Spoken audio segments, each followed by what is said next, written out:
Okay. नमस्ते सभी को।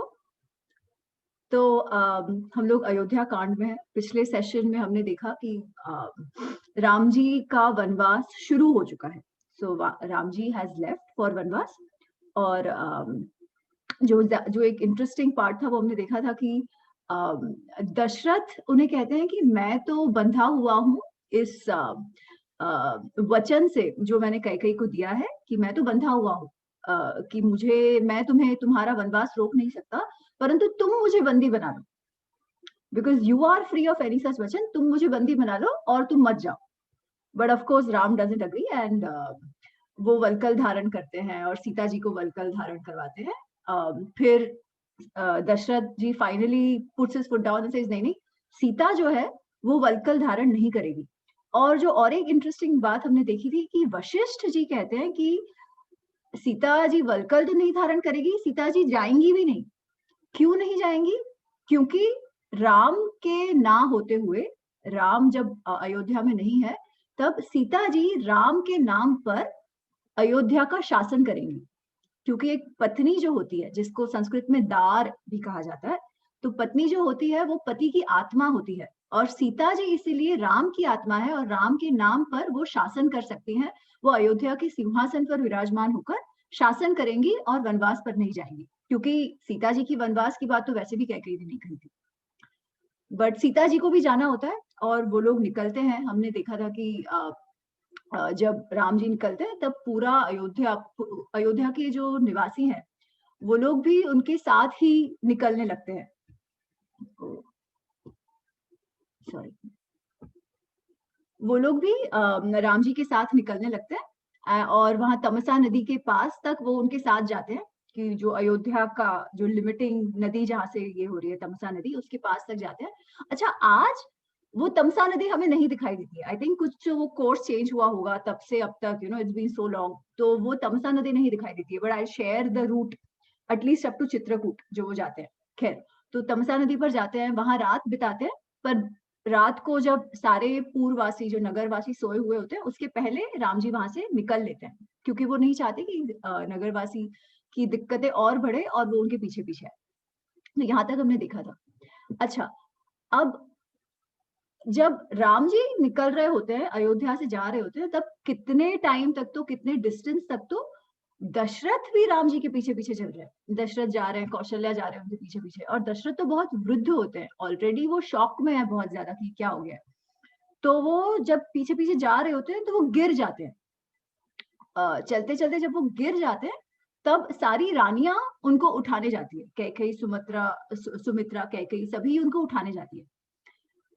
परंतु अब फाइनली जब बच्चा गया, जब राम जी जा रहे हैं, जब उस चीज का कुछ नहीं हो सकता, तब दशरथ बहुत ही ज्यादा गुस्से में आ जाते हैं। बहुत ज्यादा गुस्से में आ जाते हैं, और तब जाके वो कैकेयी से कहते हैं कि अब तुम मुझे हाथ मत लगाओ, don't touch me, you don't touch me, और मेरे साथ तुम्हारा जो भी संबंध अब तक था वो सारा खत्म। अब तुम बेसिकली, वो बहुत कुछ उसे कहते हैं कि उल्टा ये वो, तुम सिर्फ पैसों के लिए मेरे साथ तुमने विवाह किया वगैरह वगैरह, ये बहुत कुछ सुनाते हैं। ठीक है, but after Ram has left, तो we'll just start with that part जहां पर वो उनसे कह रहे हैं कि नहीं, यू डोंट टच मी, अब हमारा सारा खत्म। सो this is on page number 353 of the PDF. 42 सर्ग, अयोध्या कांड 42 सर्ग, 353 पेज एंड 6th श्लोक, 6वां श्लोक। तो वो जब गिरे होते हैं और वो जो कैकेयी उठाने जाती है, उसके बाद का ये है। तो दशरथ कह रहे हैं, कैकेयी मम अंकानी मास प्राक्षी पाप निश्चये, नहीं त्वाम द्रष्टुम इच्छामि न भार्या न च बांधवी। वो कहते हैं, कैकेयी मम अंकानी, मेरे अंगों को मास प्राक्षी, मेरे अंगों का स्पर्श मत करो। तुम कैसी हो? ओ पाप निश्चय, ओ पाप का निश्चय करने वाली, पाप की बुद्धि वाली पापी, तुम मेरे अंगों का स्पर्श मत करो। मैं तुम्हें देखना भी नहीं चाहता, ना तुम द्रष्टुम इच्छामि, द्रष्टुम देखना, मैं तुम्हें देखना भी नहीं चाहता।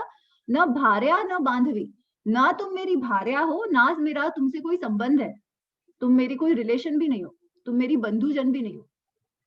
फिर वो कहते हैं, ये च त्वाम अनुजीवंती नाहम तेषाम नते मम, केवल अर्थपरा ही त्वाम त्यक्त धर्म त्यजामि अहम। वो कहते हैं ये त्वाम अनुजीवंती, जो तुम्हारे सहारे जी रहे हैं, ठीक है, who are on your side, basically वो कह रहे हैं जो भी तुम्हारे साइड में जितने लोग हैं, मेरा उनसे भी कुछ लेना देना नहीं है। ना हम तेषाम न ते मम, ना मेरा उनसे कुछ लेना देना नहीं है, तुझसे और तेरे साथ जो भी है, तेरे साइड पर जो भी है, केवल अर्थपरा ही त्वाम, अर्थपरा, केवल अर्थ, केवल पैसे के लिए ही तुम्हारा है, तुम्हारा काम केवल पैसे से ही है।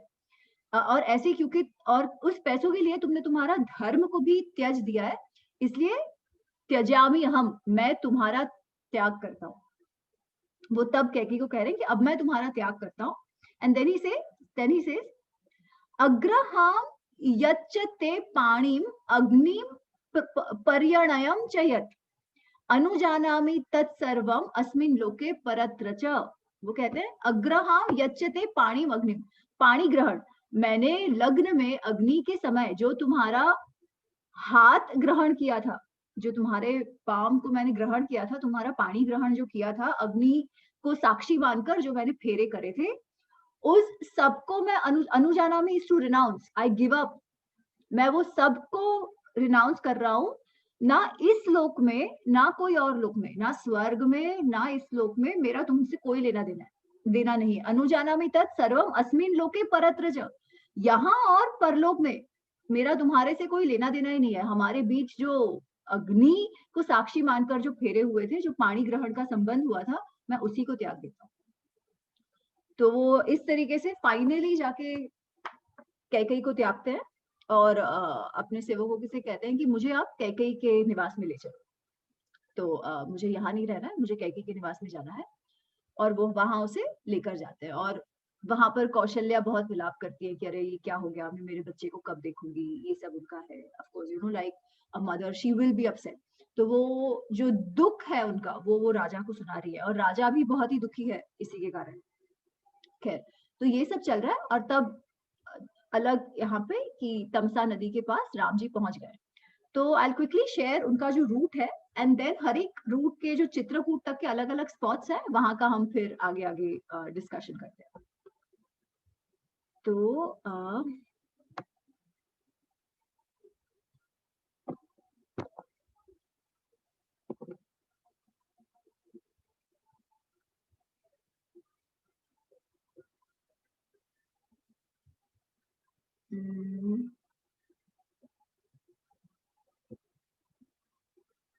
हाँ, तो आपको ये दिख रहा है, ये अयोध्या से शुरू हुआ है और वो उनका अयोध्या से शुरू करके जहां पर उनका लंबा निवास रहा, जहां पर उन्होंने आश्रम बांधा और निवास किया, वो फर्स्ट स्पॉट था चित्रकूट। तो चित्रकूट तक की ये जर्नी है जहां पर वो अलग अलग लोगों से फिर मिलते हैं और चित्रकूट तक पहुंचते हैं। तो अयोध्या से निकल के तो गोमती नदी का जहां आप देख रहे हो, सो दैट इज गोमती नदी जो आज है, पर इसके पहले कहीं तो तमसा आती है, ठीक है, may be half way between that. तो वो तमसा नदी वॉज जहां पे अयोध्या का सॉर्ट ऑफ एंडिंग था, जहां तक वो पूर्ववासी नगरवासी सारे आए थे, जहां से फिर राम जी आगे बढ़ते हैं। वो बहुत ही भोर पर सुबह सुबह जब बस सूरज बस निकल ही रहे होते हैं, तब वो वहां से निकल जाते हैं। और किन किन के साथ निकलते हैं? सीता, लक्ष्मण और सुमत्र उनको जो रथ में लेकर आ रहे होते हैं, जो दशरथ के सारथी है और दशरथ के मिनिस्टर है। तो उनके साथ वो उनको लेकर आगे निकलते हैं। फिर वो तमसा क्रॉस करते हैं और वो एक बहुत, वो कहते हैं कि अगर नगरवासियों को मेरे पीछे पीछे आना होगा तो वो लोग आराम से मेरा पता लगा पाएंगे। तो टू अवॉइड दैट वो क्या करते हैं कि वो सीता और लक्ष्मण नीचे उतर जाते हैं रथ के और कुछ रास्ता पैदल चले जाते हैं। और सुमत्र को कहते हैं कि आप डिटूर लो, ठीक है, बिकॉज वो घोड़े के जो कदम है उससे पूर्ववासियों को शायद रास्ता ना पता चल जाए। तो सुमत्र को कहते हैं तुम डिटूर लो। तो सुमत्र को वो कहीं और भेज देते हैं और वो आगे चलने लगते हैं।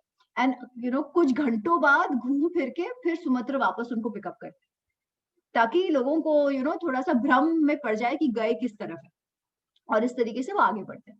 तो फिर आगे बढ़ते बढ़ते वो गोमती नदी पार करते हैं, स्यांदिका नदी पार करते हैं, ठीक है। तो यहाँ सब आते आते और यहाँ सब तक उनके पास रथ है। अभी वो सारा रथ में जा रहे हैं, अभी उनका चलना नहीं शुरू हुआ, ठीक है। तो अभी रथ में वो जा रहे हैं। तो जाते जाते जाते फिर उनका सबसे पहले जहां वो फाइनली पहुंचते हैं वो है श्रृंगवेरपुर। श्रृंगवेरपुर गंगा जी के तट पे आता है, ठीक है। और श्रृंगवेरपुर में गुह नामक उनके एक मित्र है, ठीक है। तो और ये गुह कौन है? गुह भी राजा है, पर गुह किनके राजा है? निषाद जाति के राजा है, ठीक है। तो वो कहां पर दिया हुआ है? I will tell you that. This is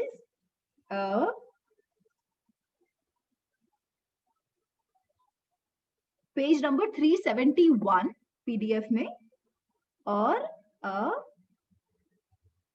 50th सर्ग, ठीक है। 50th सर्ग पेज नंबर 371, वहां पे 32 और 33 श्लोक, एक्चुअली 33 श्लोक। तत्र राजा गुहो नाम रामस्य आत्मसमः सखा निषाद जातयो बलवान स्थपितः चेति विश्रुतः। तत्र राजा गुहो नाम, गुह नाम का राजा वो कौन थे? रामस्य आत्मसम सखा, राम के बहुत ही प्रिय सखा थे वो, राम के बहुत प्रिय सखा थे। और वो क्या थे? निषाद जातय, निषाद जाति के वो थे, ठीक है। अच्छा, अब जब मैं निषाद जाति की बात करती हूँ तब कोई और नाम आपको दिमाग में आता है? आप किसी और निषाद को जानते हो? ऐसे हमारे इतिहास से एकलव्य शायद। बहुत सुंदर जी, एकलव्य इज ऑल्सो निषाद। अब निषाद कौन होते हैं उस बारे में आप कोई जानते हैं कि निषाद कौन है? वो शायद एरो चलाते वक्त थंब को यूज नहीं करते, इतना मैंने कहीं पढ़ा था। नहीं, वो तो स्पेसिफिकली एकलव्य का है, वो तो एकलव्य का स्पेसिफिकली है कि क्योंकि जो द्रोणाचार्य है वो उससे अपना थंब मांग लेते हैं। पर निषाद जाति जो है ना, तो एक्चुअली मुझे इस पे थोड़ा सा शेयर करना था। तो हम जो कास्ट सिस्टम की बात करते हैं, जो वर्ण व्यवस्था की बात करते हैं, तो हम 4 वर्णों की बात करते हैं ना, कि ब्राह्मण, क्षत्रिय, वैश्य और शूद्र। और कहीं ना कहीं हम ये मानते हैं कि कभी उनके बीच इंटरमिंगलिंग हुआ ही नहीं था, जबकि ऐसा नहीं है। जबकि बहुत इंटरमिंगलिंग हुआ था, बहुत ज्यादा। और इसका प्रमाण कहाँ से आता है? कि जब महाभारत में नाहुष करके एक सर्प के रूप में एक पूर्वज थे पांडवों के, वो भीम को पकड़ लेते हैं और वो कहते हैं कि जो मेरे प्रश्नों का उत्तर देगा उसी को मैं, तभी मैं तुमको जाने दूंगा। तो युधिष्ठिर फिर आते हैं, कहते हैं कि नहीं नहीं, मैं आपके प्रश्नों का उत्तर देता हूँ, आप पूछिए। तो नाहुष पूछते हैं कि ब्राह्मण कौन है? तो युधिष्ठिर कहते हैं कि जिसमें ये सारे गुण हैं, तपह, दान, दम, इंद्रिय निग्रह, ये सारा जिनमें जिनमें है, वो सात्विक गुण जो सारे हैं, वो सारे ब्राह्मण है। तो नाहुष कहते हैं, पर ये तुम क्या कह रहे हो? क्योंकि ये गुण तो किसी में भी हो सकते हैं, ये गुण तो शूद्र में भी हो सकते हैं, तो फिर तुम किसे ब्राह्मण कहोगे? तो युधिष्ठिर कहते हैं कि अगर शूद्र में ये गुण है और किसी ब्राह्मण जो अपने आप को बताता है उसमें ये गुण नहीं है, तो ब्राह्मण ब्राह्मण नहीं है और शूद्र ब्राह्मण है। तो नाहुष पूछता है, उसका अर्थ तो तुम ये कह रहे हो कि सिर्फ जो व्यक्ति है वो अपने गुण और कर्म से ही ब्राह्मण या शूद्र होता है? तो युधिष्ठिर कहता है, एकदम सही बात है, मैं यही कह रहा हूँ कि व्यक्ति जो है वो केवल अपने गुण और कर्म से ही ब्राह्मण, क्षत्रिय, शूद्र या वैश्य हो सकता है। तो नाहुष कहते हैं, पर ये कैसे हो सकता है? इसका अर्थ तुम ये बता रहे हो कि जन्म, किसी जाति में जन्म का कोई अर्थ ही नहीं है। तब युधिष्ठिर कहते हैं कि आज के जमाने में, वो कंटेम्परेरी युधिष्ठिर के जमाने की वो बात कर रहे हैं, ठीक है। वो कह रहे हैं कि आज के जमाने में बहुत सारा वर्णों का इंटरमिंगलिंग हुआ है। वर्णों के इंटरमिंगलिंग को वर्ण संकरता भी कहते हैं, ठीक है। संकरता is usually considered in a negative connotation, but Yudhishthir is not saying it in negative way, he is only saying कि आज कंटेम्परेरी टाइम्स में वर्ण संकरता इज इंटरमिंगलिंग ऑफ वर्ण, ठीक है। तो वो जो, बिकॉज वो वर्ण जब इंटरमिंगल होते हैं तो दोनों वर्णों के गुण वो बालक में आते हैं, है ना, माँ की तरफ से भी और पिताजी की तरफ से भी। तो उसके कारण किसी का भी वो 4 वर्णों वाला वर्ण केवल जन्म से निर्धारित करना सही नहीं है, क्योंकि इतना सारा इंटरमिंगलिंग हुआ है। और इसीलिए आज के दौर में, उनके टाइम के दौर में, क्योंकि इतना सारा इंटरमिंगलिंग हुआ है, तो केवल गुण और कर्म से ही किसी का भी वर्ण basically character and profession combination जो है वो उसी के द्वारा निश्चित हो सकता है। तो वो जो ये वर्ण संकर था, मिक्सिंग की बात कर रहे हैं, है ना।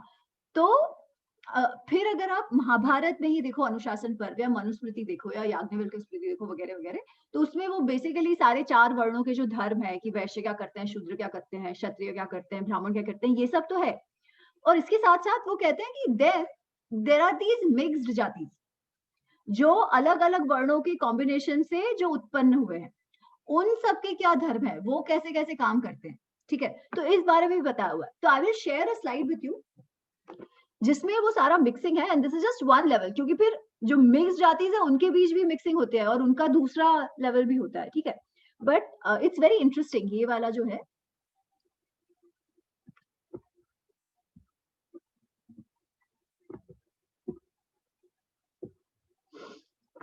सो now these are the mixed जातीज। तो अगर कोई भी जाति अपने जाति वाली, कोई भी पुरुष अपने जाति वाली स्त्री से विवाह करे तो जो बच्चा होगा वो उसी के जाति का होगा, ठीक है। Both are the same, so it will be the same जाति। अब कोई भी व्यक्ति अपने से एक लेवल नीचे, जो मतलब वो जो अगर हम लेवल्स देखें तो ब्राह्मण, क्षत्रिय, वैश्य, शूद्र, तो अगर ब्राह्मण क्षत्रिय से विवाह करता है तो महाभारत में और कई जगह है तो दे आर कंसिडर्ड ब्राह्मण ओनली। कहीं जगह पे देर से ओ ब्राह्मण है, जैसे मनुस्मृति से वैसे ही is a Brahmin, but it could be a little different than the Brahmin, but irrespective basically second level तक it's the same. So Brahmin Kshatriya will still, ब्राह्मण क्षत्रिय के पुत्र विल स्टिल बी अ ब्राह्मण। एंड ये जो परशुराम थे, ठीक है, परशुराम का सिर्फ एक एग्जाम्पल है, this is true in a lot of cases. Parshuram ji की जो माता है Renuka, she was a Kshatriya पुत्री, ठीक है। उनके पिताजी जमदाग्नि, और जमदाग्नि के पिताजी ऋचिक, ऋचिक की जो पत्नी थी सत्यवती, शी वॉज ऑल्सो क्षत्रिय। क्षत्रिय क्यों? क्योंकि वो विश्वामित्र की बहन थी, ठीक है। तो मतलब ऋषियों के साथ क्षत्रिय कन्याओं के विवाह के तो बहुत सारे एग्जाम्पल हैं, ठीक है। और उनके जो पुत्र, उनके जो प्रोजेनी, पुत्र पुत्रियां जो भी है, वो सारे पिताजी का वर्ण लेती है। बट अब जब ब्राह्मण और वैश्य, किसी ब्राह्मण का किसी वैश्य जाति की स्त्री के साथ विवाह हो तो उसके जो बच्चे होते हैं वो कहते हैं अंबस्थ। ब्राह्मण शूद्र हो, ब्राह्मण और शूद्र के कॉम्बिनेशन हो तो they are either called Nishad और दे आर कॉल्ड परशव, परशव, ठीक है। अच्छा, अब मनुस्मृति में ब्राह्मण शूद्र कॉम्बिनेशन को निषाद कहा गया है, जबकि अनुशासन पर्व में भीष्म जो कह रहे हैं उसमें निषाद वो कहते हैं एक सेकेंड, वो निषाद कहते हैं शूद्र पति और क्षत्रिय वाइफ, उनको वो निषाद कहते हैं, ठीक है। So there could be some difference here and there. Similarly Kshatriya पति और ब्राह्मण पत्नी इज अ सूत, जो कर्ण वगैरह वगैरह है, ठीक है। जो कर्ण वगैरह है वो सूत जिनको कहा जाता है। अब और कौन सूत थे? सुमत्र जो मिनिस्टर हैं दशरथ के, ही इज अ सूत पुत्र। कीचक, एक्चुअली सूत लोग जो थे वो वॉरियर्स भी थे, वो लोग राज्य भी उनका होता था। जो मत्स्य देश, जहां पर पांडवों ने अज्ञातवास अपना स्पेंड किया था, वो मत्स्य देश में Kichak was the commander of the forces. जो सुदेशना, जो मत्स्य देश के राजा की पत्नी थी सुदेशना, उसका सगा भाई था। अब जो कीचक और सुदेशना ये स्वयं सूत की के पुत्र पुत्री है, सो दे आर देमसेल्व्स सूतर्स, ठीक है। संजय जो है, जो पूरे महाभारत की कहानी सुनाता, पूरे महाभारत युद्ध का ब्यौरा देता है धृतराष्ट्र को, वो भी स्वयं सूत है। So there are lots of सूत।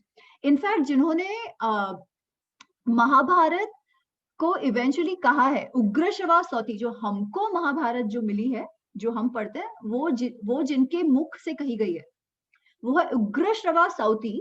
उग्रश्रवा सौती जन्मजय, जो परीक्षित के पुत्र हैं जन्मजय, उसके यज्ञ में जाते हैं और वहां पे वैशंपायन महाभारत सुनाते हैं पहली बार, और वो उसका डिस्क्रिप्शन जो हम पढ़ते हैं, that is Ugrashrava Sauti's description of Vaishampayan's narration of Mahabharat composed by Vyas, ऐसा वो है। तो वो उग्रश्रवा जो है वो भी सूत पुत्र है, ठीक है। तो बहुत सारे जो आज के दिन में जिनको हम हिस्टोरियंस कहे, बहुत सारे मिनिस्टर्स राजाओं के, और खुद राजा's warriors themselves, they all, a lot of them are सूतर्स, ठीक है. So they are सूतर्स because ये कॉम्बिनेशन भी कई बार हुआ है कि क्षत्रिय और ब्राह्मण स्त्री का विवाह, क्षत्रिय क्षत्रिय क्षत्रिय क्षत्रिय वैश्य क्षत्रिय क्षत्रिय शूद्र आर कॉल्ड उग्र. उसी तरीके से वैश्य ब्राह्मण are called वैदेहिका, Vysya Kshatriya are called बंदी एंड मगध. अच्छा, अब ये भी बहुत इंटरेस्टिंग है, बंदी मगध जो होते हैं ना, तो पहले के जमाने में जो बहुत सारे स्तुतिकारक, स्तुतिवाचक होते थे, ठीक है. स्तुतिवाचक का अर्थ क्या कि राजा के महल में गए हैं, वहां गाना गा रहे हैं, राजा की स्तुति कर रहे हैं या भगवान की स्तुति कर रहे हैं, या सुबह सुबह अलार्म क्लॉक्स तो नहीं होते थे, है ना, अलार्म्स नहीं होते थे, तो अगर राजा को उठाने जब जाएंगे तब वहां पे स्वस्ति वचन करेंगे. तो ये सारा काम, बहुत सारा ऐसे बहुत सारे काम बंदी और मगध कहा करते थे, ठीक है. तो that was one of the professions of those kinds of mix जाति. वैसे फिर वैश्य वैश्य वैश्य वैश्य शूद्र, also Vaishya, and the same thing goes on. फिर शूद्र Brahmins are Chandals. Now Chandals are considered, if I may, the lowest in the order, और उनका काम ये होता था execution. मतलब अगर किसी को प्राण दंड दिया है राजा ने, राजा से इसको प्राण दंड दे रहा है, तो वो एक्चुअल एग्जीक्यूशन का काम चांडाल करते थे, which we also know, ठीक है. तो इस तरीके से हर एक जो मिक्स्ड जातीज भी होती थी, इन सबके भी बहुत क्लियर प्रोफेशंस होते थे. जब अब निषाद जो है, तो आप देखो महाभारत में भी बहुत सारे निषाद राज्य थे, बहुत सारे निषाद राज्य थे, और ये बहुत सारे निषाद राज्यों ने पार्टिसिपेट भी किया था वॉर में. जो महाभारत युद्ध हुआ था उसमें उन्होंने पार्टिसिपेट भी किया था, ठीक है. एंड एज इक्वल्स, ऐसा भी नहीं था कि दे वर कंसिडर्ड लोअर और एनीथिंग. उसका कारण ये है कि जो निषाद है ना, they were supposed to be very good warriors, they were very good hunters. Hunters, warriors, ये सारा जो अस्त्र शस्त्र बनाने का काम होता है, उसमें निषादों का बहुत ये होता था, स्किल होता था कि अस्त्र शस्त्र बनाते वो बहुत अच्छा थे. एक डिफरेंस ये होता था कि निषाद राज्य जो होते थे ना, वो ज्यादातर सिटी बेस्ड नहीं होते थे, वो वन बेस्ड होते थे, कि उन लोग ने ऐसे बहुत बड़ी अपनी नगरी स्थापित कर दी, इस तरीके से नहीं होता था. They would still prefer a more वनचारिण लाइफ. निषादों के बहुत सारे ऐसे थे. बट अगेन ये हर चीज में भी सही ऐसा नहीं है, क्योंकि नल दमयंती की अगर आपने कहानी सुनी हो, and you can look that up, तो वो जो नल जो है, who is a king, proper king, because Damayanti तो विदर्भ की महारानी, विदर्भ की प्रिंसेस थी, और नल ने उसको स्वयंवर में जीता था, तो he had his own kingdom, but Nal was also Nishad, ठीक है. तो ये बहुत सारे इंस्टेंसेस हैं हमारे इतिहास में ही जहां पर मिक्स जाति की भी चर्चा हुई है, सबके अलग अलग प्रोफेशंस की भी बात हुई है. वर्ण व्यवस्था से अलग जो नॉर्मल वर्ण व्यवस्था का जो रूल्स एंड रेगुलेशंस शायद जो मनुस्मृति में दिया है, उससे हटकर लोग बहुत प्रैक्टिकल लाइफ जीते थे. अमी जी, हाँ जी, नमस्ते. हाँ जी. मैं यहाँ पर ये अभी जो आपने दिखाया, जो मिक्स, जिसमें ब्राह्मण और क्षत्रिय मिक्स होकर सूत बनते हैं, क्षत्रिय और ब्राह्मण मिक्स होकर, हाँ. ब्राह्मण ब्राह्मण स्त्री और क्षत्रिय पुरुष. हाँ, तो सूत पुत्र कर्ण जो है, कर्ण हाँ. कुंती पुत्र है, तो कुंती तो क्षत्रिय है. कुंती क्षत्रिय, कर्ण तो क्षत्रिय था, ठीक है, बट उसको समझा सूत जाता था, है ना, बिकॉज पता नहीं था कि वो कुंती का पुत्र है तब. पर उसके पिता जो है अधिरथ, अधिरथ सूत थे, जो उसके फॉस्टर अडॉप्टेड फादर जो थे, और अदर. हाँ, वो उन्होंने पाला था, लेकिन जो कर्ण को भले माना नहीं, किसी को पता नहीं है कुंती पुत्र थे, लेकिन जो बताया गया है महाभारत में उसके हिसाब से वो कुंती के पुत्र थे. कुंती क्षत्रिय है, ब्राह्मण नहीं है, मेरा ये सवाल है. हाँ हाँ, तो वो तो क्षत्रिय ही है, तो कर्ण तो क्षत्रिय, उसको गुस्सा ये आता है ना कि मैं क्षत्रिय हूँ फिर भी मुझे सूत जैसा बड़ा किया, ठीक है. But the point I was trying to say is कि सूत, क्योंकि आज का नरेटिव क्या है कि कर्ण जो है वो सूत था, एटलीस्ट अंडरस्टूड एज सूत, एवरीबॉडी अंडरस्टूड हिम एज सूत, और सूत होने के कारण उसके साथ बहुत ज्यादा डिस्क्रिमिनेशन हुआ. The point is people equate Sut with एकदम पता नहीं लोअर ऑर्डर, ठीक है, which is itself not true. Sut जाति के जो लोग थे, वो लोग तो हवन वेद अभ्यास भी करते थे, वो लोग ऋषि भी होते थे, वो लोग मिनिस्टर्स भी होते थे, उनके राज्य भी होते थे. इनफैक्ट अधिरथ अंग देश है, तो अंग देश में कर्ण को राजा बना दिया, ठीक है। वो कैसे राजा बना? एक्चुअली अंग देश वाज एसेंशियली सूतों का राज्य ओनली, ठीक है, which was in the under the अधिपत्य of Hastinapur at that time.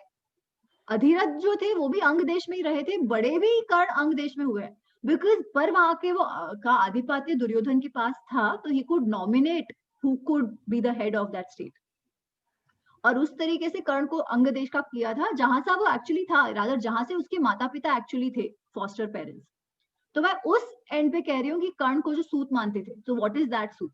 तो this is that suta. Karna तो eventually is Kunti's putra, so of course he is a Kshatriya. जी, थैंक यू। हाँ सुभाष।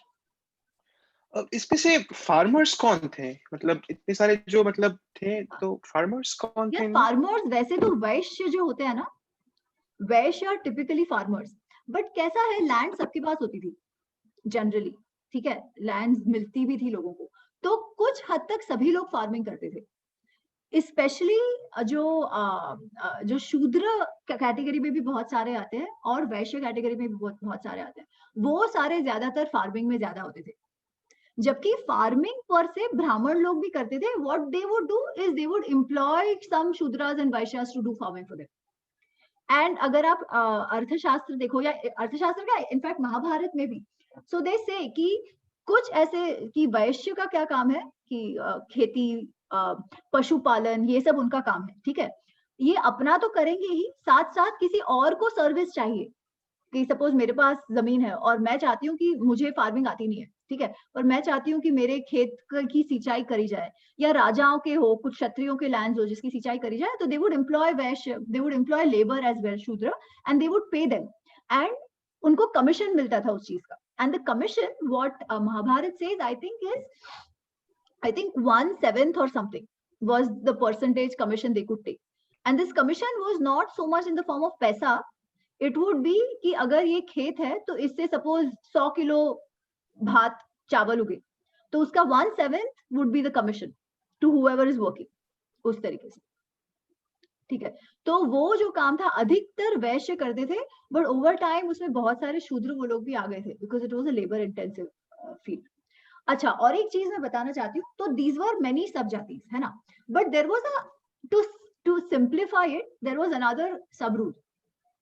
जहां जहां पर भी आपने देखा कि से ब्राह्मण क्षत्रिय और क्षत्रिय क्षत्रिय या ब्राह्मण ब्राह्मण, है ना, तो ब्राह्मण Kshatriya Brahmin Brahmin, these were considered that Brahmins. पर जहां पर भी एक लेवल छोड़कर विवाह हुआ हो, इमीडिएट लेवल छोड़कर विवाह हुआ हो, then they would be considered those kids would take the wives caste, so to say, wives जाति, ठीक है।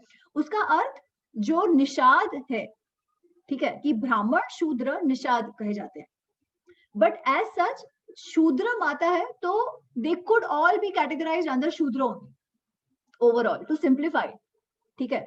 जैसे ब्राह्मण, जैसे क्षत्रिय के साथ शूद्र है, जैसे क्षत्रिय वैश्य जो है, they would to be very simple, क्षत्रिय वैश्य के progenies will be Vysya, but क्षत्रिय शूद्र के progenies would again be classified under शूद्र overall, although उनके specific काम होते थे, ठीक है। जैसे निषाद ऐसे वो लोग बहुत ज्यादा हंटर्स तो होते थे, बट उसके साथ मतलब उसका अर्थ क्या कि बहुत सारा जो मीट रिलेटेड प्रोफेशंस होते थे उसका काम काफी सारे निषाद करते थे।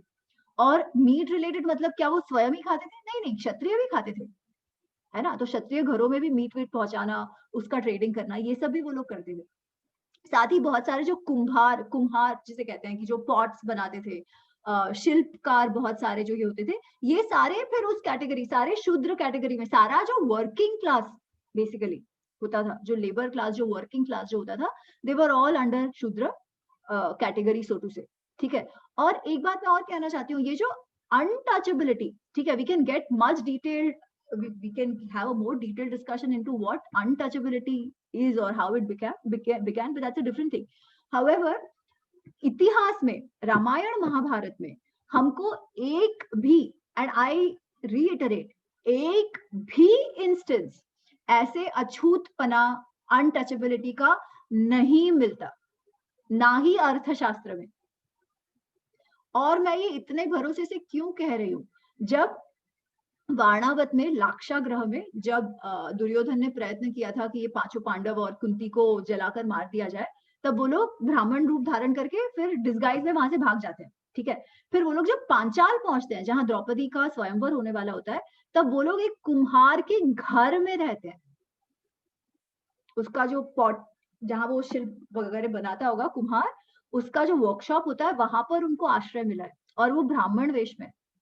आप देखो, there might have been some ये कि अच्छा खाना खाए ना खाए, शादी में इतना इट वाज नॉट कि चलो किसी से भी शादी कर लो, वो थोड़ा थोड़ा होता था। And I think that became stricter with time, कि intermingling sort of reduced maybe with time, ठीक है, ये हुआ होगा डेफिनेटली आई थिंक।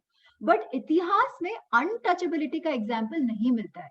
अनटचेबिलिटी का example actually starts happening much lower, much later, maybe in the last 1000 years or maybe after that, in fact after the Muslim invasion to India, and that itself is another research topic.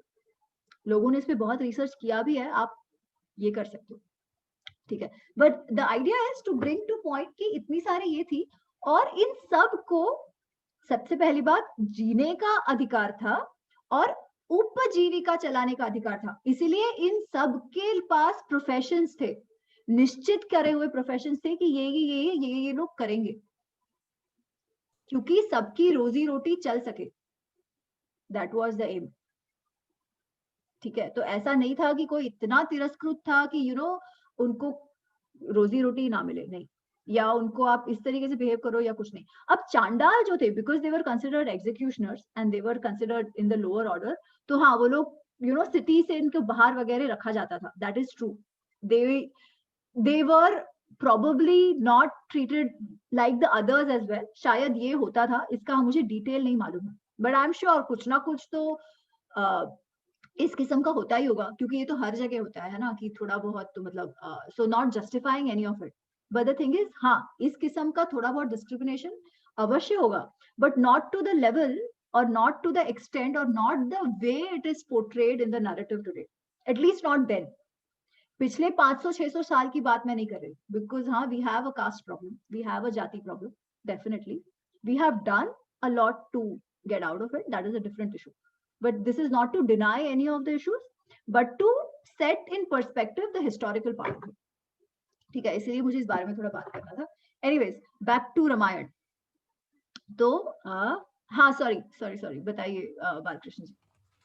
Yeah, actually, I mean, the varnas are only 4. I think those jatis are, I think, many, yeah. So those nishad are all, I think, jatis are not varnas. Correct, yes. Yeah. And those varnas could actually be categorized in one, I mean, those jatis could actually come under one varna or a different varna depending upon the situation, I think. Even in the modern times. यहाँ पे जो मैं जो वर्ण की बात, rather मैं जो अभी the slide which I showed you, right? Just take everything as jati. जाति, हाँ, तो ब्राह्मण कैन आल्सो बी अ जाति आल्सो, राइट? सो बोर्न इनटू ब्राह्मण फैमिली, तो इसमें आप सारा जाति ही समझिए। सो दिस इज बेसिकली जाति डिस्कशन। हाँ, ओके। तो हाँ, बट जैसे युधिष्ठिर ने कहा था, एनीबॉडी बोर्न इन एनी जाति कैन हैव गुणा ऑफ अ ब्राह्मण एंड हेंस अ ब्राह्मण वर्ण, सो टू से। बट फॉर नाउ ऑल ये जो मिक्सिंग वाले में जो लिखा हुआ है, just consider they are all जाति, सो दिस इज ऑल जाति व्यू।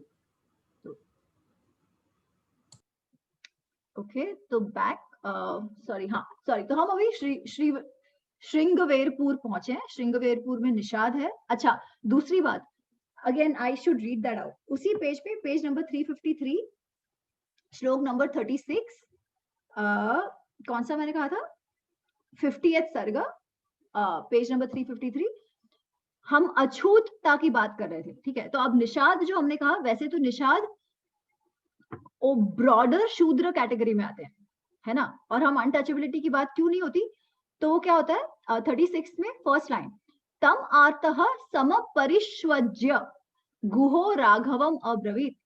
सम परिष्वज्य is to give a tight hug. सम परिष्वज्य, एक तो वो कहते हैं कि आत्म सम मित्र, एकदम उसके जिगर जान दोस्त थे, और सम परिवज्य, ये जो निषाद राज है उसको ऐसे टाइट हग दिया दोनों ने एक दूसरे को, और फिर निषाद ने कहा कि आप आके हमारे ही इधर निवास करो। तो आप देखो तो ये भी है, तो ये क्लियरली है कि ऐसा कुछ नहीं था कि भाई उनको हाथ नहीं लगा सकते थे या anything of that sort. In fact Shabari का जब हम देखेंगे तो Shabari also belongs to one of these lower जातीज होंगी, उनके हाथ से उन्होंने फल तक खाया, ठीक है। तो हाँ, एनीवेज, तो फिर गुहा वहाँ जब गुहा को पता चलता है कि मेरे पास, मेरे ये फॉरेस्ट एरिया में राम आए हुए हैं, तो गुहा तुरंत। अम्मी जी माफ कीजिएगा, मैं यहाँ पे आपको इंटरप्ट कर रही हूँ, बहुत क्षमा चाहती हूँ। आपका जो पर्सपेक्टिव है वो भी मैं समझ रही हूँ, मैं भी मतलब मैं इसी पर्सपेक्टिव पे बात करती भी हूँ, लेकिन जो ये दलित विमर्श आया है आजकल समाज में, जो एक्चुअली और विभाजन पैदा कर रहा है, वो जब ये कहते हैं कि झाड़ू पीछे बांध कर चलाते थे, जो ना अछूत जिसे कहते थे, और कहीं कहीं ये मैंने सिर्फ सुना है, मैंने पढ़ा नहीं है कभी सेमिनारों में या कहीं भी, कि कहते हैं कि ये ब्राह्मण काल से शुरू हुआ। तो वो ब्राह्मण काल कौन सा एरा है? क्या ये रामायण महाभारत उसके बाद से आरण्यक ब्राह्मण और ये जो काल विभाजन है ना, उसमें है कहीं? तो लोगों को मैंने कहते सुना ब्राह्मण काल से ये शुरू होता है ना, जो इतना ज्यादा स्ट्रिक्ट होते गए इसके प्रति, अछूत के प्रति। तो ये थोड़ा सा सच में अभी आपने भी कहा और रिसर्च की जरूरत है, तो मुझे लगता है कि हमें थोड़ा सा इस पे अगर बात करें। अब ये अगर आप अरण्यक ब्राह्मणा उसकी आप बात करो ना, तो वो तो रामायण महाभारत के पहले का काल है, ठीक है। तो क्योंकि वो अरण्यक वाला जो है वो तो बेसिकली वेद से आता है, पर उसमें आई डोंट थिंक उसमें ऐसा कहीं झाड़ू बांध की वाला है। आप जो कह रहे हो वो मैंने सुना है, I think it is more anecdotal कि ऐसा होता था, बट मैं वही कह रही हूँ कि मेरे हिसाब से दिस इज द लास्ट 1000 साल का जब ऐसा हुआ होगा, बिकॉज इतिहास जब हम पढ़ते हैं तभी तो हमें ऐसा कोई एग्जाम्पल मिलता ही नहीं है। अगर वो निषाद को गले से लगा सकते हैं तो फिर उनको झाड़ू पीछे बांध के चलने की तो क्या बात है, पहली बात। दूसरी बात, दलित जो है, अभी तक देखा हमने देखा कि ये 4 वर्ण है, 4 जातियां हैं, मेन जातियां, उनके इंटरमिंगलिंग की भी बहुत सारी सब जातियां आई हैं। इनमें कहीं पर भी हमने दलित शब्द सुना या दलित रिलेटेड कोई शब्द सुना? नहीं, ये इतिहास में कहीं नहीं है, ये कहीं पर भी अर्थशास्त्र में भी नहीं है। थोड़ा बहुत अवर्ण ऐसा शब्द आता है कि जो इस जाति प्रथा से कंप्लीटली बाहर हो, ठीक है।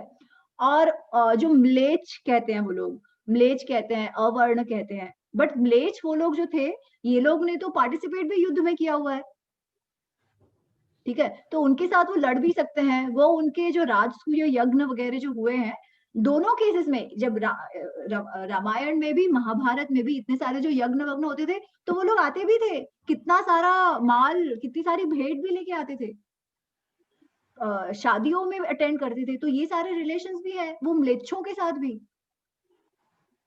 जो वैसे अवर्ण कैटेगरी में ये सारे आते हैं, है ना। तो ये जो दलित वाली, जो अछूतता वाली उत्पत्ति है, उसमें एक बात जो मैंने कहीं पढ़ी है और सुनी है, आई थिंक वो मुझे अपील भी करती है। आप देखो, हमारे इसमें बहुत सारे टाइम तक ऐसे टॉयलेट का कॉन्सेप्ट नहीं था।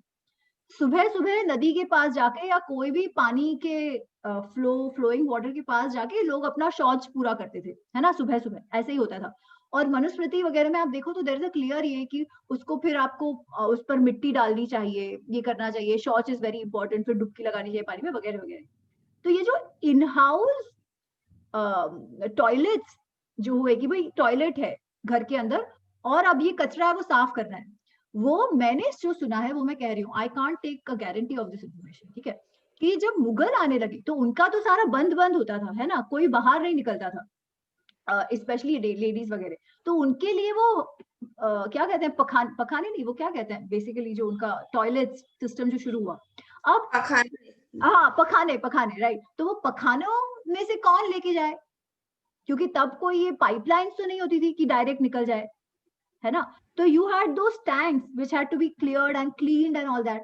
तो उसके लिए दे वुड फोर्स द, जिनको वो एनस्लेव करते थे उनको फोर्स करते थे कि आप ये करते जाओ, ठीक है। अब जो ऐसे इसमें पड़ गए, ठीक है, एक तो वो लोग, दूसरे जो बीफ खाने लगे, who were forced to eat beef, इधर वो लोग खुद से खुशी खुशी अपने मुगल रूलर्स के लिए खाने लगे, या हुआ फोर्स टू ईट बीफ, इस किस्म के जो लोग थे उनको फिर समाज ने एकदम अलग कर दिया। ठीक है, अब क्योंकि वो ऐसा सारा काम करते थे which was you know extremely unhygienic पर इंडियन व्यू, किसी का शौच वगैरह साफ करना या बीफ खाना वगैरह, इन सबको फिर अलग अलग अलग अलग अलग करते गए। और ऐसा जो काम करते थे उनको मुसलमान तो कोई, मुसलमान जो मुगल राजा, मुगल या बेसिकली सारे मुस्लिम राजा तो थे, वो कोई बहुत भाव तो देते नहीं थे। इनफैक्ट आज के दिन में आप देखो पाकिस्तान में बहुत सारे जो हिंदू बचे हैं, 3 से 5 या 60% हिंदू जो भी वहां बचे हैं, उसमें से अधिकतर लोअर कास्ट है। लोअर कास्ट भी मतलब लोअर कास्ट मतलब शूद्र कास्ट भी नहीं, दे आर भंगी कैटेगरी। और ये भंगी कैटेगरी के लोगों को, और मैं भंगी I am using it because we understand it well, I don't mean it in a derogatory sense, ठीक है, I mean the people who are doing that kind of work, they were actually not allowed to come to India. जो Liaquat Nehru pact था उसका एक कारण ये था, they were not allowed to come because उनके टॉयलेट्स कौन साफ करेगा। आज भी कश्मीर में जब तक 370 गया नहीं था, तब वो जो क्लीनिंग का काम होता था उसके लिए only bhangis were taken, no Muslim ever did it. There was a category कि भंगी लोग जो है उनकी बच्चियां, there is a lady who became a doctor but she couldn't apply to any of the government jobs in Jammu and Kashmir because she was a bhangi. जो भंगी है उनको भंगियों का ही काम करना है।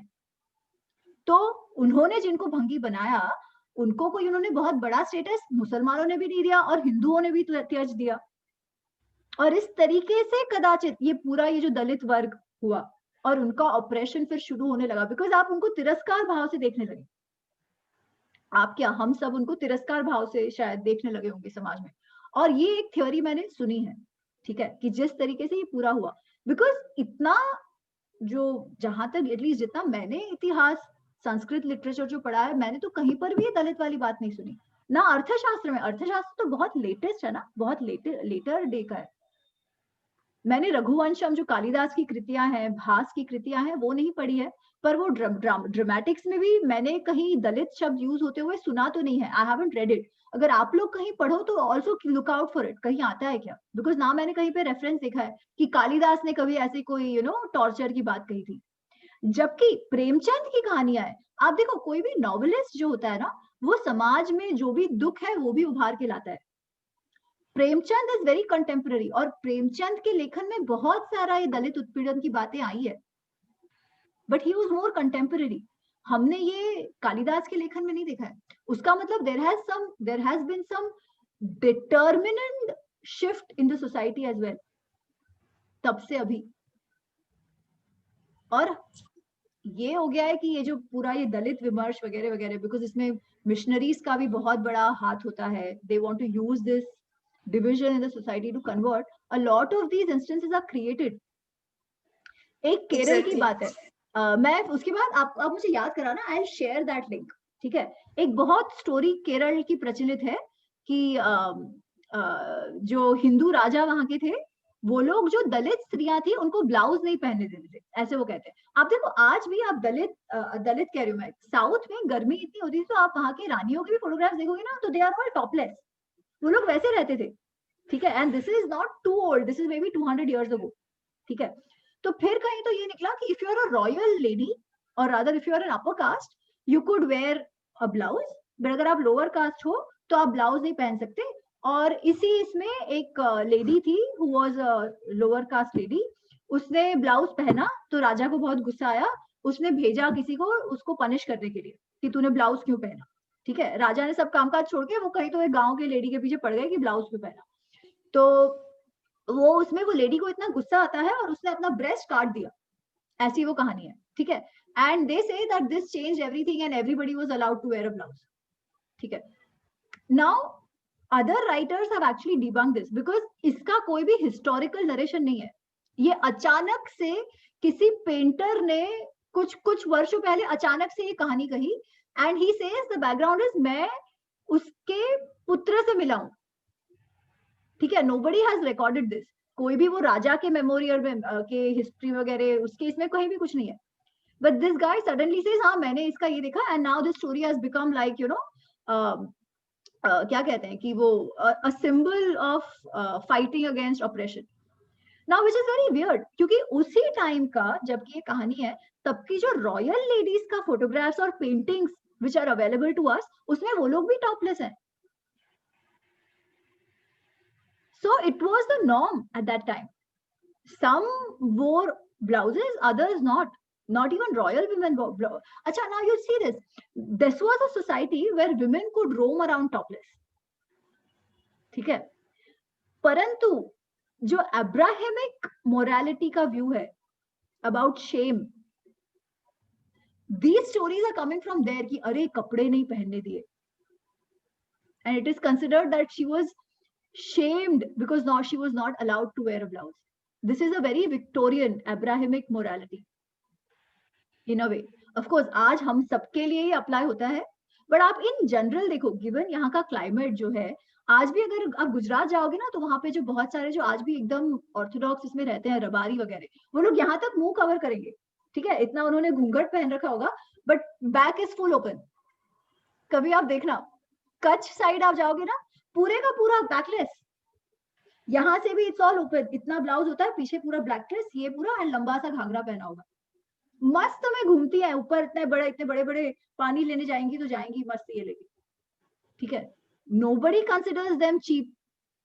We don't, they don't. Rather I think आज अगर हम कोई जाए तो हमको लगेगा अरे ये क्या है, उनके लिए ये कुछ नहीं है. Showing skin was not that big an issue at that time because climate ऐसा था, सब ऐसे ही रहते थे. If you go to Africa, वहां पर भी बहुत सारा ऐसा है. But when the missionaries came and they were like, अरे यार ये तो कैसे नंगे मुखे लोग हैं, कपड़े भी नहीं पहनते, shame नहीं है. And we started believing in, we started taking, not just missionaries, I think this started with the Muslims as well, जिसके कारण बहुत ज्यादा पर्दा सिस्टम शुरू हो गया. ठीक है, तो आप मुझे याद कराना, I will share वो the lady who cut her breast वाला story. It makes for a good reading, especially जो उसका ये है, उसका debunking जिस तरीके से हुआ है. फिर भी nobody knows the debunking, और केवल वो एक कहानी प्रचलित है कि उसने कैसा, this is the symbol of atrocity against upper caste, blah blah blah, ये सब होता है. अनीता जी आप कुछ कह रही थी? Even मैं भी यही कह रही थी कि I have also heard the story, but I have never heard about the debunking actually. This is the first time listening about the debunk. मुझे याद कराना ये है. इसी के साथ जो आप कह रही हैं ना कि ये आंदाल की कहानी भी इसी के साथ जाती है. आंदाल को भी किसी राजा ने ना उसके मोह में, उसके सौंदर्य के मोह में पड़कर, तो ये जो भक्त कवित्रियों की बात चलती है, तो वो उन्होंने भी उसके सामने अपने आप को निर्वस्त्र होकर प्रस्तुत कर दिया. लो तुम्हें मेरे शरीर से प्रेम, और कहते हैं उनके पूरे शरीर में बाल उगाए थे ना, नेचर प्रोटेक्टेड. तो इस तरह से कुछ है, मैंने पढ़ा है ये.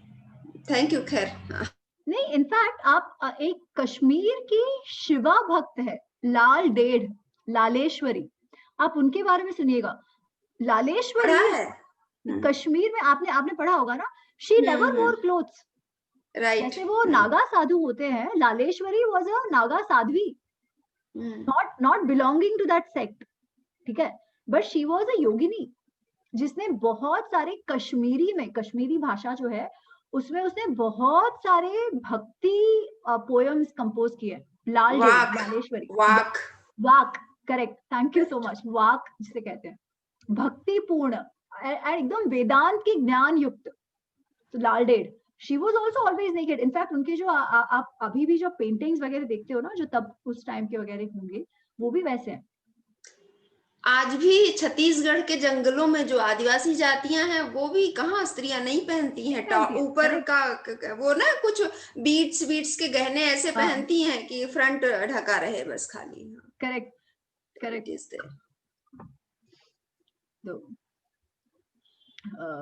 एनीवेज, तो कहाँ थे? हाँ, श्री श्रृंगवेर.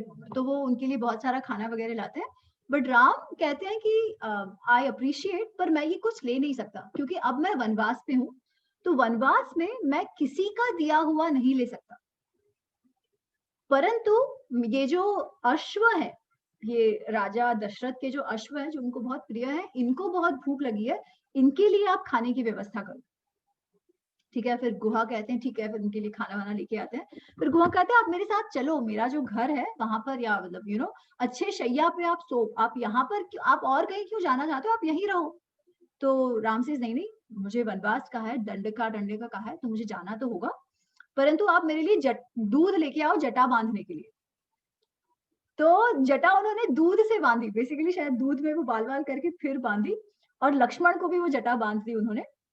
और उस रात वो लोग वहीं पे जमीन पर, राम सीता वहीं जमीन पर सोए, और लक्ष्मण और गुह ये पूर्ण रात्रि जागते हुए उन्होंने बातें करी। जब लक्ष्मण ने बहुत विलाप भी किया कि अरे मेरा भाई, इतने अच्छे गुण हैं उसके, जो अच्छी शैया पे सोने लायक है, वो एक्चुअली यहाँ पर जमीन पर सो रहे हैं वगैरह वगैरह, और इस तरीके से उनकी बातों में। और गुह उन्हें कहते हैं कि आपको तो वनवास नहीं है, आप ही शैया पे सो जाओ, आप ढंग से शैया पे सो जाओ। एंड लक्ष्मण से नहीं नहीं, अगर मेरे भाई भाभी इस तरीके से सोए हो तो मैं तो कैसे ही सो सकता हूँ कोई भी अच्छी शैया पे, मुझे तो जाग कर केवल उनकी रक्षा करनी है। और ऐसी उनकी बातें चलती है, और सुबह हो जाती है। फिर सुबह होती है, तब गुह को राम सिर्फ इतना कहते हैं कि आप मेरा एक काम कर दो, हमको यहाँ से गंगा पार करा दो, so that we can get into the jungle, तो आप हमको गंगा पार करा दो। तो बेसिकली गुह जो है वो अपने लोगों को जो उसको नाव तैयार करने कहते हैं, और राम सीता लक्ष्मण को गंगा पार कराते हैं। अब वो मेरे ख्याल से रामायण में आपने वो देयर इज दिस सीन जहाँ पे वो केवट है जो ये चला रहा है, तो ऐसा कुछ रामायण में नहीं है, ठीक है। बट द पॉइंट इज उसकी आवश्यकता भी नहीं है, बिकॉज जो डिस्क्रिमिनेशन के अगेंस्ट की, अच्छा उन्होंने केवट पे भी इतना प्रेम दिखाया, इसका कुछ नीड तक, इट वाज वेरी नेचुरल कि वो सभी के साथ अच्छे थे, ठीक है। कि वो जो केवट चला रहे थे और निषाद चला रहे थे, निषाद को उन्होंने गले से लगाया, उसके आत्म समझ सखा की बात हो रही है, तो it was a part, it was very natural कि आप उनके साथ सही से बात करते हो। वो अपने सारे सेवकों के साथ, जो उनके लिए, जो उनके एम्प्लॉइज थे, उनके साथ इतना प्यार से बात करते हैं, उनके 14 वर्ष का भरण पोषण का अरेंजमेंट करके आए हैं ऐसे वो, ठीक है। तो ऑफकोर्स उन्होंने वो जो कैवटों के साथ भी सही से ही बर्ताव किया होगा। तो this does not explicitly come in Ramayana anyways, but तो वहां पर जब वो गंगा पार कर रहे हैं तब गंगा स्तुति है, तो सीता गंगा माता को प्रणाम करती है और कहती है कि आप हमारा वनवास सही से पूर्ण करना, हम वापस जाके सुमित्रा, कौशल्या, दशरथ सबको वापस जाके मिल सके वगैरह वगैरह, ये सब स्तुति है। एंड गंगा पार होता है। अब गंगा पार होने के बाद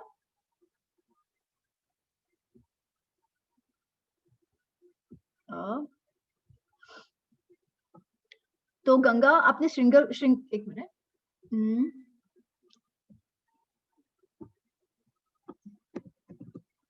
तो ये गंगा पार करते हैं वो श्रृंगवेरपुर में, और श्रृंगवेरपुर में गंगा पार करके वो पहुंचते हैं जंगल में, ठीक है। बेसिकली प्रयागराज एरिया, जो आज का जो इलाहाबाद एरिया है, ठीक है, तो that is where they head to. But Ganga जैसे ही पार करते हैं तो बहुत बड़ा वन शुरू होता है, ठीक है। तो बहुत बड़ा वन शुरू होता है। और अच्छा एक बात आई फॉरगॉट टू से, तो जब श्रृंगवेरपुर में वो नदी पार करने कहते हैं, बट उनके साथ तब तक सुमित्र भी है, जो क्योंकि अब तक तो वो रथ पे आए हैं ना, जो अश्व और रथ पे आए हैं, तो वो सुमित्र को कहते हैं कि अब यहाँ तक ठीक है, अब यहाँ से आप वापस जाओ, दिस इज इट, अब यहाँ से हमारा वनवास शुरू हो जाएगा, आप यहाँ से आप वापस जाओ। पर सुमित्र कहते हैं कि नहीं नहीं, मैं तो वापस नहीं जा सकता, क्योंकि आपके बिना मुझे तो अयोध्या नहीं चाहिए, मैं उस अयोध्या में जाना ही नहीं चाहता, मैं केवल आपके साथ रहना चाहता हूँ, तो मुझे भी आपके साथ ले चलो, जैसे आप लक्ष्मण और सीता को लेके जा रहे हो। तो तब राम एक बहुत इंटरेस्टिंग बात कहते हैं, and we will read that. तो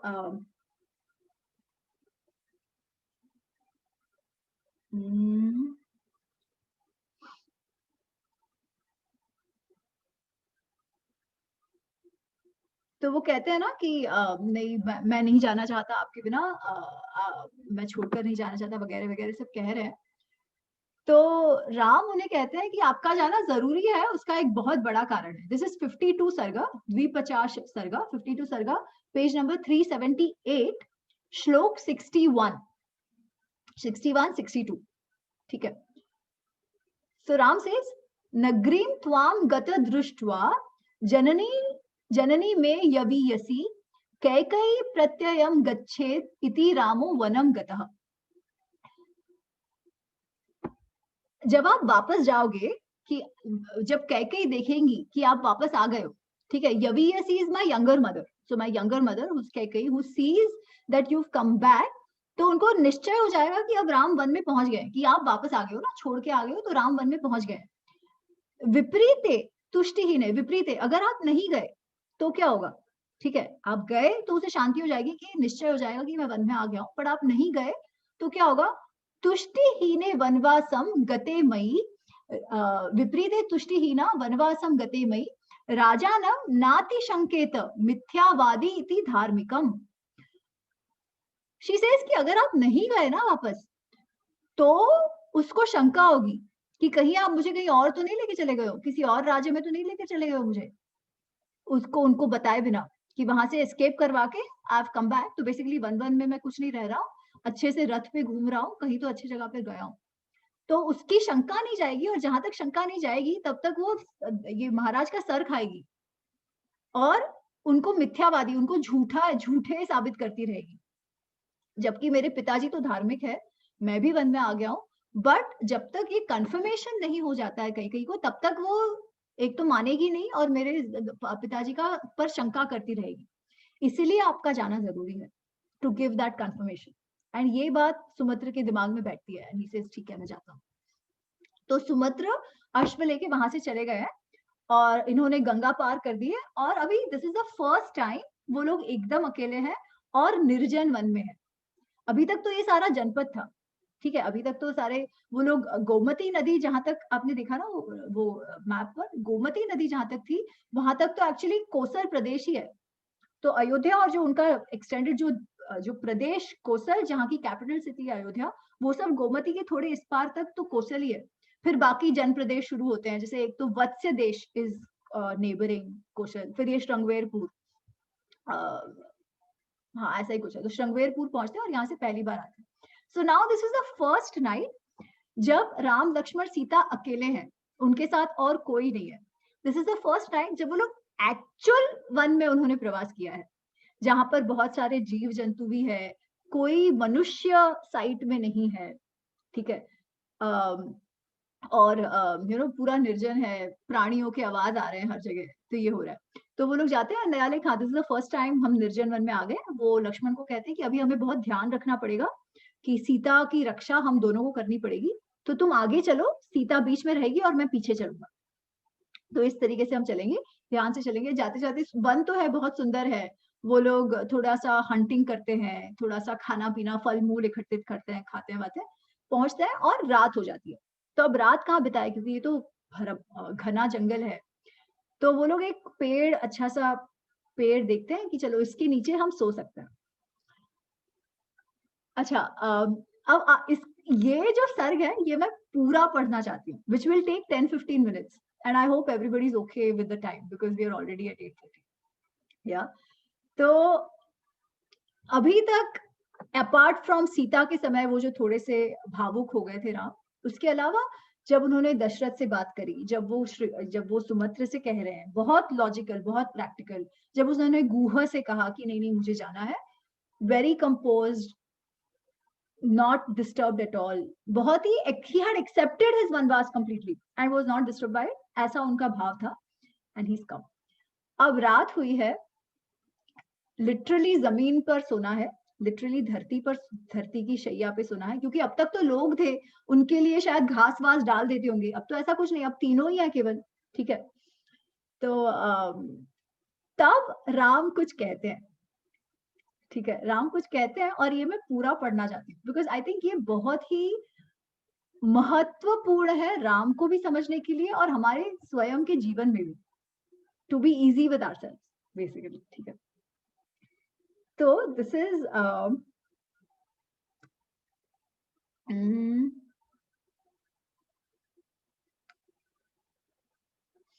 पेज नंबर 384,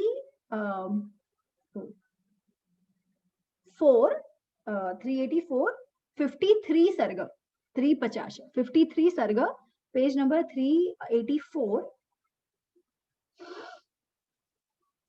श्लोक नंबर 5, एक्चुअली श्लोक नंबर 6 से हम शुरू कर सकते हैं कि वो लोग शैया पर बस लेट रहे हैं और तभी राम कहना शुरू करते हैं, ठीक है। तो अब राम का बेसिकली मोनोलॉग है, तो स्टार्टिंग फ्रॉम 6, he says ध्रुवम अद्य महाराजो दुखम स्वपीति लक्ष्मण कृत कामा तु कैकेयी तुष्टा भवितुम अर्हति. ध्रुवम अद्य, ध्रुवम is definitely, अद्य is अभी, definitely अभी देवी महाराजा नहीं, ध्रुवम अद्य महाराजा दुखम स्वपीति, स्वपीति सोना, जो हम स्वप्न कहते हैं, स्वप्न मतलब हम सोने में जो देखते हैं वो स्वप्न, तो स्वपीति इज टू स्लीप, ठीक है. तो महाराज हम दुखम स्वपीति, महाराज बहुत दुख से सोए होंगे, उनको बहुत दुख हो रहा होगा, वो बहुत दुख से सो रहे होंगे. जबकि कृत कामार तु कैकेयी तुष्टा भवितुम अर्हति, जबकि कैकेयी तो सुख की नींद सो रही होगी, एकदम कंटेंटेड, ठीक है. राम कहते हैं कि राजा को बहुत दुख हो रहा होगा, कैकेयी तो सुख की नींद सो रही होगी. साही देवी महाराजम कैकेयी राज्य कारणात् अपि न चावेत प्राणान दृष्ट्वा भरतम आगत. He says, मैं आई होप, काश ऐसा ना हो कि भरत को आकर देख के वो कैकेयी इतनी सुखी हो जाए कि महाराज के प्राण तक ले ले. वो ये कहते हैं कि मुझे डर लग रहा है कहीं कैकेयी अपने सुख के मारे और भरत आ जाए, उसके बाद इतना ये ना करे कि महाराज के प्राण तक वो ले, ठीक है. So now he is concern कि कहीं महाराज के प्राण ना कैकेयी ले रहे. अनाथश्च हि वृद्धश्च मया चैव विना कृतः किम करिष्यति कामात्मा कैकेय्या वशम आगतः. आहा, कि मेरे जो महाराज जो पिता है वो अनाथ है, वृद्ध है और मेरे बिना तो अब बहुत ही दुखी भी है. किम करिष्यति कामात्मा, वो काम आत्मा किसे कह रहे हैं? ये काम आत्मा क्या करेंगे? वश, कैकेयी के वश में आए हुए ये काम आत्मा अब क्या करेंगे? वो काम आत्मा किसे कह रहे हैं? पिता को, पिता को वो काम आत्मा कह रहे हैं. काम आत्मा का मतलब है ओवरकम विथ लस्ट, काम का मारे जो एकदम कामुक हो गए हैं, जो अपने लस्ट के कारण कुछ और समझ नहीं चाहते, who is full of desire has overtaken him so much. ऐसे दशरथ, वो अपने पिताजी को कहते हैं कि कामात्मा दशरथ जो अभी पूरी तरीके से कैकेयी के वश में आ गए हैं, वो अब क्या करेंगे? एक तो वो वृद्ध है, वो अनाथ है, अब मैं भी वहां पर नहीं हूं उनके लिए, ठीक है. फिर वो कहते हैं इदम व्यसनम आलोक्य राज्ञश्च मति विभ्रमः कामम एव अर्थ धर्माभ्याम गरीयान इति मे मति. वो कहते हैं कि इदम व्यसनम आलोक्य, ये जो हमारे सामने ये जो वसन, ये जो परिस्थिति, ये जो आपदा हमारे सामने उपस्थित हुई है, जिससे राजा की मति विभ्रम हो गई है. जो दशरथ राजा है उनकी मति, बुद्धि मारी गई है basically, in crude language, but he basically उनकी मति विभ्रमित हो गई है, भ्रमित हो गई है उनकी मति. ये देखकर तो मुझे यही लगता है कि पैसा और धर्म इससे भी बड़ा काम है. बेसिकली से कि पैसा और धर्म की जागरूकता भी जितना असर मानसिकता पर नहीं कर सकती, बुद्धि पर नहीं कर सकती, उतना असर लस्ट कर देता है. लस्ट बेसिकली बुद्धि को विभ्रमित कर देता है, जितना और कुछ नहीं करता. ही इज सेइंग दिस, ठीक है, कि काम के, अब तो मैं ये मानने लगा हूं कि काम ही धर्म और इससे भी श्रेष्ठ है. श्रेष्ठ इन द सेंस धर्म बुद्धि को भ्रमित करने में श्रेष्ठ है. फिर ही से को ही अविद्वान अपि पुमान प्रमादयाः कृते त्यज्ये छंदानुवर्तिनः पुत्र तातो मामी व लक्ष्मण. वो कहते हैं को ही अविद्वान अपि, ऐसा अविद्वान भी कौन है? ऐसा अनपढ़ गवार भी कोई नहीं है जो ऐसे प्रमाद में आकर, जो ऐसे काम में आकर अब छंदानुवर्तिनः, जो अपना एकदम ओबीडियंट पुत्र है उसको त्याग दे. कोई अविद्वान भी ऐसा नहीं करता जो मेरे पापा ने किया, कि उन्होंने काम के इसमें आकर अपनी पत्नी के शब्द को सही ही ठहराने के लिए अपना जो इतना ओबीडियंट पुत्र है उसको त्यागने का काम जो मेरे पिता ने किया है, वो तो कोई अविद्वान भी नहीं करता. जबकि मेरे पिता तो धर्मज्ञ कहे जाते हैं, है ना. He is not saying it, but this is what he is implying. फिर ही से सुखी वत् सुभार्यश्च भरतः कैकेयी सुतः मुदितान कोसलान एको यो भोक्ष्यति अधिराजवत् सही राज्यस्य सर्वस्य सुखम एकम भविष्यति ताते तु वसाति वयसा आतीते मई चारणम आश्रिते. तो इसे अच्छा, अभी तक ही हैज मेंटेन्ड कि मुझे भरत पर विश्वास है, इन जनरल वो माताओं की रक्षा करेगा। पर अब वो कहते हैं कि सुखी वत् सुभार्यश्च भरता कैकेयी सुता। भरत, हम लोग यहाँ पे वनवास में है, पर ये जो भरत है वो तो अपनी भार्या के साथ, वो तो अपनी पत्नी के साथ बहुत ही सुख में है। और अब तो मैं भी नहीं हूँ, मई अचारण्य, मैं तो अरण्य में आ गया हूँ, पिताजी बूढ़े हैं, तो अयोध्या का अधिपात्य उसको अव्यय बिना किसी संकोच के पूरा उसे प्राप्त हो गया है। ठीक है, और वो तो सुख से अपनी भार्या के साथ वहां रह रहा है, क्योंकि मैं तो वन में आ गया हूँ और पिताजी तो एकदम बूढ़े हो गए।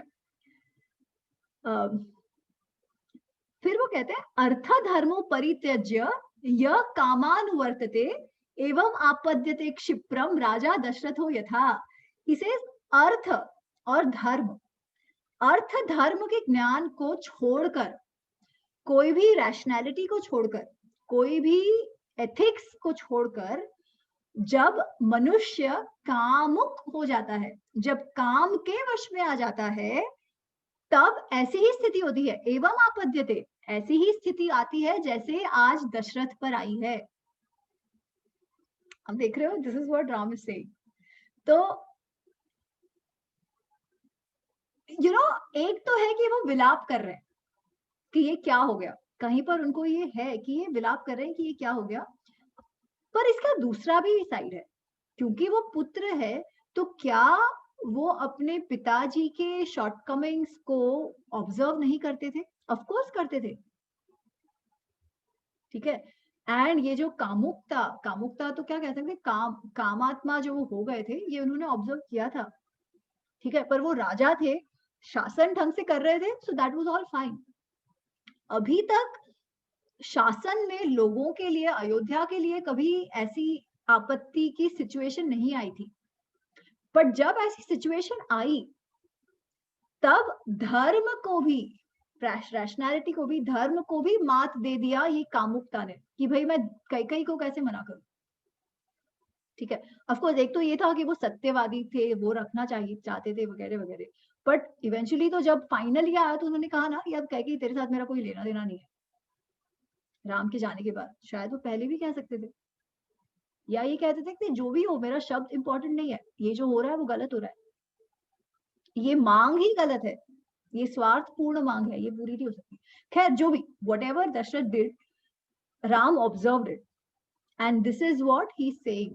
and इसकी एक बात तो हमें ये भी समझनी है कि we have to be in check of our desires, let's always be aware of it। ये सब रहेगा। पहली बात तो desires ना हो, ये तो हो नहीं सकता है। ठीक है, कोई भी काम की पूर्ति, कोई भी कार्य की पूर्ति में भी पहला स्टेप तो डिजायर होता ही है। ठीक है, तो डिजायर तो होना चाहिए, बट इतने हद तक नहीं जब रैशनैलिटी और लॉजिक ही हमारा बंद हो जाए, जब common sense second subservient to desire ना हो जाए, ये भी इतना ध्यान रखना चाहिए, पहली बात। दूसरी बात, ऐसे इमोशंस हमें आना भी बहुत नॉर्मल है। ठीक है, actually on this part I will finish this and then we talk about it. So basically he says कि हाँ, ये मुझे तो लगता है ये काम का ही सबसे ज्यादा है, कि जो काम में पड़ जाता है उसकी ऐसी स्थिति होती है। फिर वो कहते हैं मन्ये दशरथांथाय मम प्रवचनाय च कैकेयी सौम्य संप्राप्ता राज्य भरतस्य च। वो कहते हैं मुझे तो लगता है कैकेयी आई ही इसलिए जिससे वो दशरथ का अंत कर दे, टू डिस्ट्रॉय दशरथ। कैकेयी का आगमन हमारी लाइफ में दशरथ को डिस्ट्रॉय करने के लिए, मुझे वनवास भेजने के लिए और भरत को राज्य देने के लिए हुआ है, और कोई नहीं है, प्रयोजन ही है उसका, to destroy Dasharatha. And then he says कि अपि इदानीं तु कैकेयी सौभाग्य मद मोहिता, अपने सौभाग्य में मद मोहित होके कदाचित कैकेयी कौशल्या च सुमित्रा च सप्रभादेत मत कृते, वो कहीं कौशल्य और सुमित्रा को बहुत तंग ना करे। तो नाउ ही इज वरीड कि यार इतना जो लेडी कर सकती है वो अब तो उसका पूरा, she has a free hand, राजा तो कुछ करने की स्थिति में है नहीं, she has a free hand, वो कहीं हमारी माताओं को तंग ना करे। तो फिर वो भरत को कहते, लक्ष्मण को कहते हैं, इसलिए लक्ष्मण तुम जाओ। व्हाट डज ही से? ही सेज माता अस्मत् कारणा देवी सुमित्रा दुखम आवसे अयोध्याम इत एव त्वं काले प्रविश लक्ष्मण। तुम काल, जब हो सके तुरंत तुम जाओ, क्योंकि हमारी माताओं को दुख ना हो, सुमित्रा माता को दुख ना हो, इसलिए तुम अभी के अभी जाओ, सिर्फ मैं और सीता चलेंगे वनवास पर। अहम एको गमिष्यामि सीतया सह दंडका, कि मैं और सीता ही जाते हैं, तुम वापस अयोध्या जाओ। ठीक है। फिर अभी तो उन्होंने पहले तो दशरथ की बात कही, फिर कहते हैं नहीं नहीं मेरी माताओं को हमारे परेशान करेगी, तुम जाओ। फिर उनको दुख कैकेयी के लिए, कौशल्या के लिए होता है। ही सेज, अच्छा नहीं, उसके पहले वो जो कैकेयी की और एक बात कहते हैं। ही सेज, श्लोक 18, क्षुद्र कर्मा ही कैकेयी द्वेषाद अन्यायम आचरे परिदद्याधि धर्मज्ञ गरम ते मम मातरम। गरम मतलब विष, पॉइजन। वो शी सेज कि क्षुद्र, अच्छा क्षुद्र नहीं है, क्षुद्र, क्षुद्र इज एकदम लोली, शुद्र नहीं, क्षुद्र। क्षुद्र कर्मा ही कैकेयी द्वेषात अन्यायम आचरण, द्वेष के कारण, इसके कारण कैकेयी कदाचित विष ना दे दे हमारी माताओं को, इसलिए तुम जाओ, वो विष भी दे सकती है हमारी माताओं को। ठीक है, so this is what he says. And then he says, श्लोक 20, मया ही चीर पुष्ठेन दुःख संवर्धितेन च विप्रयुजत कौशल्या फल काले धिकम अस्तु माम। इसे मुझे इतना पाल पोस के, इतने मेहनत से मेरी माता ने मुझे बड़ा किया, और अब जब मेरा सेवा करने का टाइम आया है तब मैं उससे बिछड़ गया हूं। मेरे जैसे पुत्र पर तो धिक्कार है कि जब मेरी माँ को आवश्यकता है तब मैं उसके लिए नहीं हूं। एंड देन वो विलाप इसी बात पे और करते हैं कि मेरे माता के लिए तो मैं कुछ कर ही नहीं सका, जो मतलब कोई फर्क क्या है पुत्र होने और नहीं पुत्र होने में, मेरे जैसा पुत्र तो किसी का ना हो, कि जो अपनी माता के सेवा के टाइम पे ऐसे उससे अलग हो गया और उसके प्रति उसका जो कर्तव्य है वो ना निभा सका हो। फिर ही सेज, मुझसे तो मेरे माता के वो मैना और तोता अच्छे हैं। तो कौशल्या के पास कोई तोता मैना है, तो इसे मुझसे तो वो मैना अच्छी है। आई एम श्योर कि वो जब ये बात सुनेगी कि ऐसा ऐसा हुआ, तो वो भी, कि कौशल्या को किसी ने परेशान किया है, तो वो मैना भी तोते से कहेगी कि जा, जिसने परेशान किया है, वो जो शत्रु है, उसके पैरों को डंक मार के आ, जो चांच मार के आ, तो वो मेरी माता का ज्यादा प्रिय करेगी, मेरे जैसे पुत्र का क्या काम। तो वो वैसे विलाप करते हैं, and he is very very sad and upset about it. तो देन बेसिकली वो विलाप कर रहे हैं। फिर श्लोक नंबर 27, ही सेज, श्लोक नंबर 27 में वाल्मीकि से, एतत् अन्यश्च करुणम विलप्य विजने बहु अश्रुपूर्ण मुखे दीनो निशि तुष्णिम उपाविशत। एतत् अन्यश्च करुणम विलप्य, ये और ऐसे बहुत सारा विलाप करते हुए विजन वने, ऐसे बहुत एकदम विजन वन में जहां कोई है नहीं, अश्रुपूर्ण मुखे दीनो, एकदम दीन मुख से, एकदम अश्रुपूर्ण राम तुष्णिम उपविशत, चुप करके बैठ गए। विलाप उन्होंने बहुत किया, फिर एकदम चुप होके वो वहां बैठ गए, उनकी आंखों से अश्रु बह रहे हैं। ठीक है, तो आप ये देखो, वो नाटक नहीं कर रहे हैं, ही वाज जेन्युइनली फीलिंग, वो जो सारे इमोशंस थे जो अंदर उनके शायद कहीं ना कहीं थे, वो सारे बाहर है। उनको ये भी लग रहा है कि कहीं ना कहीं ये जो हुआ है वो एकदम सही नहीं है, एटलीस्ट उनके लिए। ठीक है, he still did his dharma. ठीक है, he did what he must have done, but it was a situation out of normal. It was not the most fair situation, so to say. And he understands that. ठीक है, इस बात का उनको दुख भी है, और वो लक्ष्मण को कह रहे हैं कि तुम जाओ। तो अब लक्ष्मण क्या कहते हैं? तो लक्ष्मण सबसे पहले तो कहते हैं कि अरे आप ऐसा विलाप मत करो, क्योंकि आप ऐसा विलाप करोगे तो मैं और सीता, हमको भी बहुत ही दुख होगा, हमको भी बहुत विषाद होगा, विषाद है ऐसी, हम लोग भी बहुत विषाद में पड़ जाएंगे, तो तुम ऐसे मत करो। और जहां तक जाने की बात है, तो ही सेज, श्लोक नंबर 31, न च सीता त्वया हीना न च अहम अपि राघव मुहूर्तम अपि जीवावो जलात मत्स्या इव उद्धृतौ। मैं और सीता आपके बिना एक मुहूर्त भी नहीं जी सकते, जैसे मत्स्य पानी के बिना नहीं रह सकती, वैसे मैं और सीता आपके बिना एक मुहूर्त भी नहीं रह सकते। नहीं तातम न शत्रुघ्न न सुमित्रा परंतप द्रष्टुम इच्छेयम अद्य अहम स्वर्गे चपि त्वया बिना। मैं आपके बिना माता भाई पिता किसी को भी नहीं देखना चाहता, मैं आपके बिना, मैं केवल आपके साथ ही रहना चाहता हूँ, मैं स्वर्ग भी नहीं जाना चाहता आपके बिना, इसलिए आप मुझे जाने की बात तो मत कहो। तो Lakshman says this, he consoles Ram. Eventually Ram शांत होते हैं, वो लोग सोने की तैयारी करते हैं, and Ram is very satisfied, very shant now. He's back to his normal self basically. ठीक है, that this was a blip, now he's back to his normal self and he says ठीक है लक्ष्मण तुम मेरे साथ ही रहो, अब जाने की बात नहीं है, ठीक है. पर इसके बाद 14 वर्षों में ये इंसिडेंट वापस नहीं होता कि वो विलाप करे. ऑफ कोर्स फिर जब वो विलाप करते हैं वो सीता के लिए करते हैं जब रावण हर लेता है, ठीक है, बट नो विलाप रिलेटेड टू उनके साथ क्या हुआ. विलाप हुआ, मन में हुआ, उभरा है, वो निकल गया, but that's it. Again emotions है, बिकॉज इमोशंस तो नेचुरल है. प्रकृति के साथ अगर हमने मनुष्य अवतार लिया है तो इमोशंस तो होंगे ही. रिएक्ट करना तो बहुत नेचुरल है दिमाग को, और हम भी करते हैं, तो we don't have to beat ourselves about it at all ever. The difference is always this, हम हमारी डिसीजंस उन इमोशंस में बहकर तो नहीं कर रहे जैसे दशरथ ने करा. कामात्मा होके, काम इज लस्ट बट काम इज ऑल्सो डिजायर, काम is also all this emotional flow which makes us do things, ठीक है. हम कामात्मा होके इन इमोशंस के वश में आके तो कुछ नहीं कर रहे हैं, इंद्रियों के वश में आके तो कुछ नहीं कर रहे हैं. इंद्रियां रिएक्ट करेंगी, इमोशंस रिएक्ट करेगा, मन रिएक्ट करेगा, मन का काम ही है रिएक्ट करना.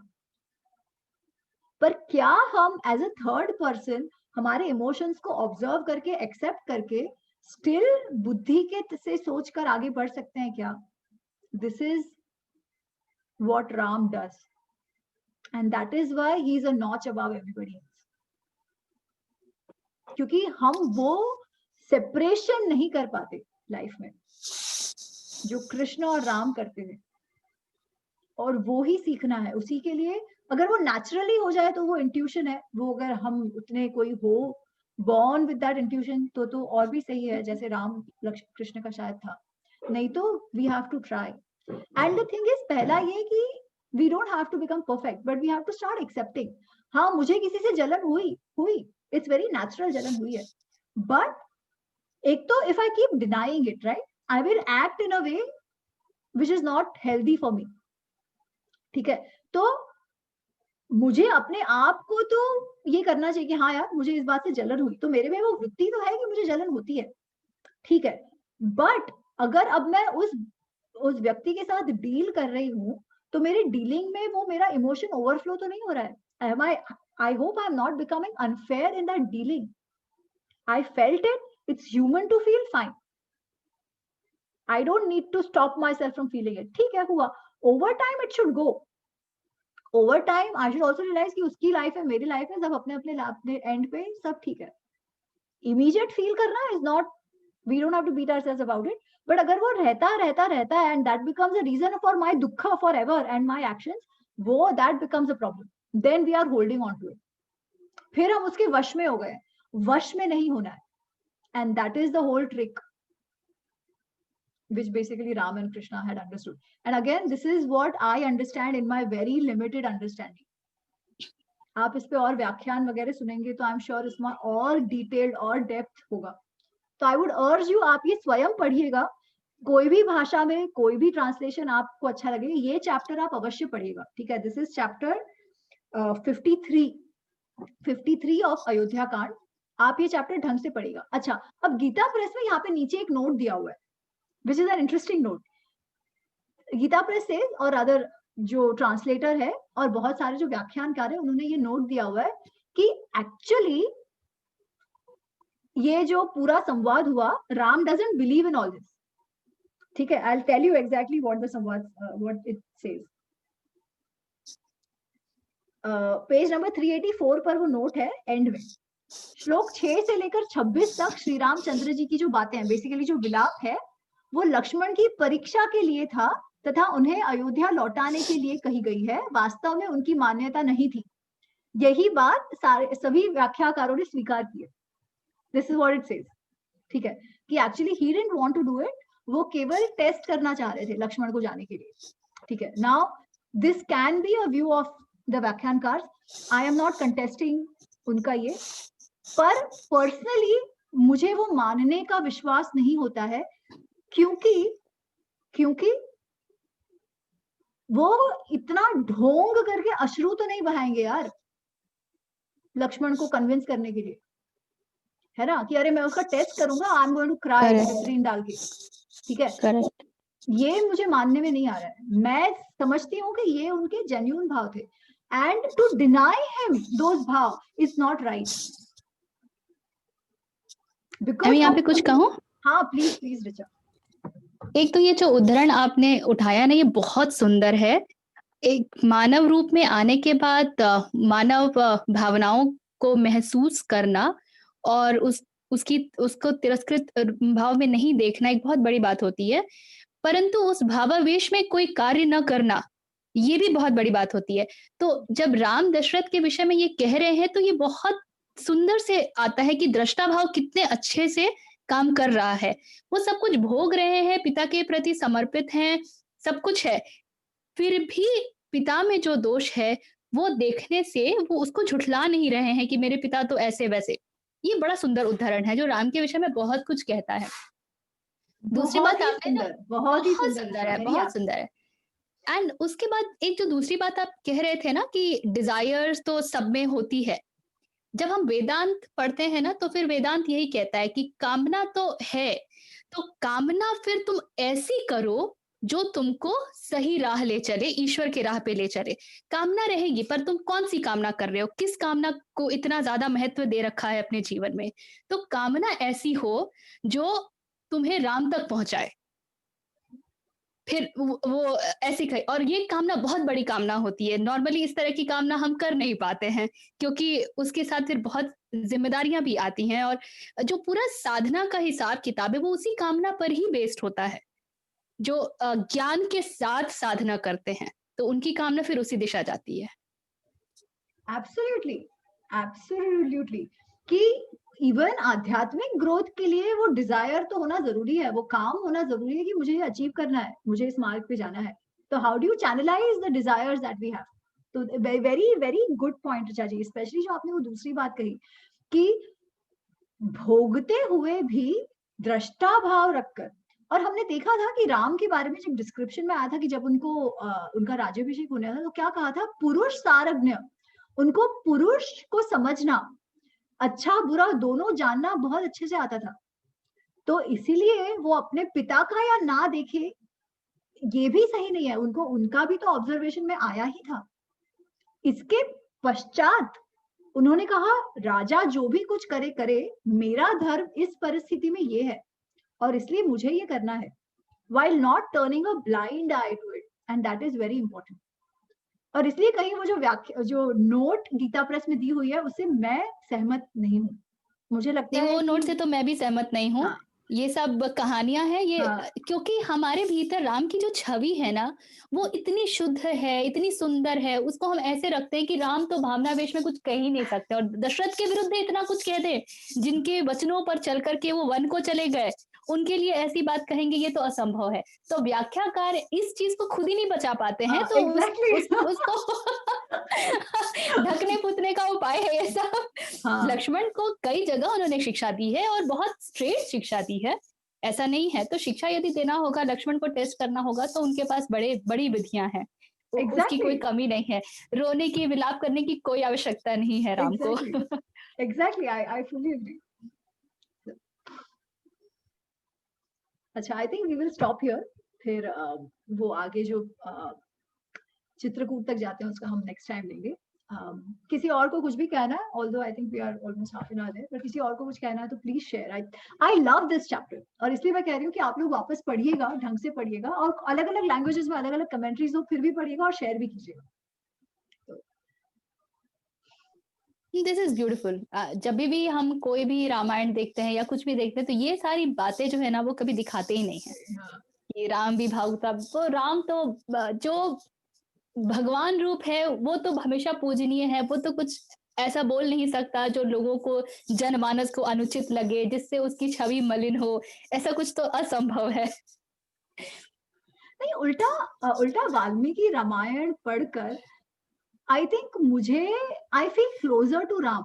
अब तक कैसा होता था कि हम जय श्री राम बोलते हैं, राम मंदिर के लिए चाहिए, राम मर्यादा पुरुषोत्तम है, तो भाव था हमेशा से, but it was easier to relate to Krishna, you know. Of course it's our मेरा खुद का भी शायद वो लिमिटेशन होगा, पर मुझे अब लग रहा है कि जैसे हाँ, you know, I understand, I am getting to know Ram so much better and respect him even more than what I used to. I think ये हो रहा है. This is my journey as I proceed. Absolutely, absolutely. मुझे लगता है वो भक्ति जो है ना, एक या ये कहे कि एक वंडरमेंट की वाह, राम ऐसे भी थे जो हम नहीं जानते हैं, वो बड़ा एक सुंदर सा, पता नहीं इसको मैं शब्दों में नहीं कह सकती हूँ, लेकिन एक जो भाव आता है ना, बहुत सुंदर है. It's like okay. I understand exactly what you want to say. Because मुझे भी वही वाली फीलिंग आ रही है. Very beautiful, very beautiful. Say the प्रार्थना. Share. Everybody sit straight. प्रार्थना साथ करेंगे. ओम सर्वेषां स्वस्तिर्भवतु, सर्वेषां शान्तिर्भवतु, सर्वेषां पूर्णं भवतु, सर्वेषां मङ्गलं भवतु. ओम शांति शांति शांति. एक ओमकार का चैंटिंग करेंगे क्लोज करने के लिए. Deep breath and as you exhale we chant the ओम.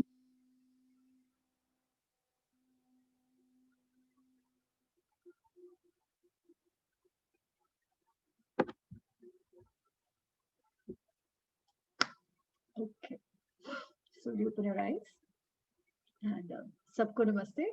मिलते हैं अगले रविवार. धन्यवाद. बाय. अम्मी जी, thank you very much. Thank you aunty. आज का एपिसोड बहुत अच्छा था. I liked it very much, क्योंकि आजकल की दुनिया में ये जानना भी बहुत जरूरी है कि श्री राम भगवान के ऐसे व्यूज थे. आगे चल के लाइफ में प्लस और माइनस दोनों देख के चले तो बहुत अच्छा है. सिर्फ पॉजिटिव साइड देखना सफिशिएंट नहीं है, ये साइड देखना भी बहुत आवश्यक है. Thank you very much. Thank you. God bless you. Thank you aunty. Thank you. Bye bye. Bye bye.